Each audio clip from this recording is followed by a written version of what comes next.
ঢেকি স্বর্গে যাওয়ার তরে ক্যাচর মেচর কান্না করে, চাল করতে হলো বেলা, পিঠে গড়বে কোন শাশুড়ির পোলা। এসব কথা বর্তমান প্রজন্মের ছেলে মেয়েরা শোনেনি, শোনার কথাও নয়, কারণ বর্তমানে ঢেকে নিয়েছে ছুটি। আরো সহজ করলে বলা ভালো, আধুনিক যন্ত্র সভ্যতার যুগে ঢেকিকে ছুটি দিয়েছি আমরাই।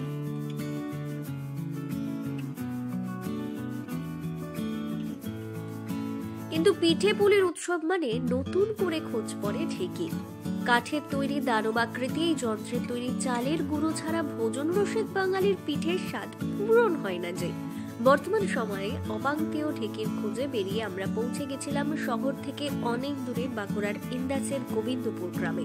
ওই গ্রামে পৌঁছে দেখা গেল নিকানো উঠোনে ধপাধপ শব্দে চালের গুঁড়ি তৈরি করছেন একদল মহিলা। আর মাত্র কদিন পরই মকর সংক্রান্তি, পিঠে পুলি উৎসবের সূচনা। তাই দল বেঁধে ঢেকিতে চলছে চাল গুঁড়ো করার কাজ। হাতে সময় কম, তাই এই মুহূর্তে দম ফেলার ফুরসত নেই কারণ।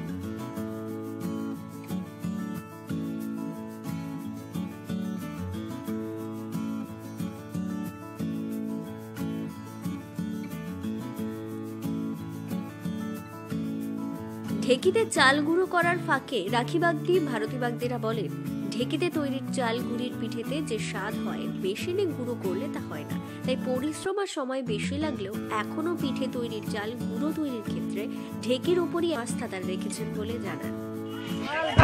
ঢেকি চাল কুটা ভালো, পিঠা ভালো হয়, মেশিনে ভালো সব পিঠা হয় না, তো তাই জন্য ঢেকি হচ্ছে সব চাল করলে সব পিঠেই ভালো হবে। হ্যাঁ, সবাই ঢেকি করে চাল খায়। ঢেকিটাই খেতে ভালো, ঢেকি সুতার আছে, খেতে কম মিষ্টি লাগে। আর মেশিনেরটা তা তো মিষ্টি লাগে না। মেশিনে তো গরমে কোটা যাচ্ছে, আর এইটা ভিজিয়ে কুড়লে খুব ভালো হয়। হলো আগেও তো এইটি করে খেয়েছে, এখন মেশিনটা উঠেছে। আর আগে তো মেশিন ছিল কি থাকে না। এইটা কষ্ট হলেও এইটাই ভালো লাগবে। 1.5 ঘন্টা লাগবে, 1.5 ঘন্টার কম হবে না। এই গ্রামে সবাই ঢেকিতে কোটা চাল খায়।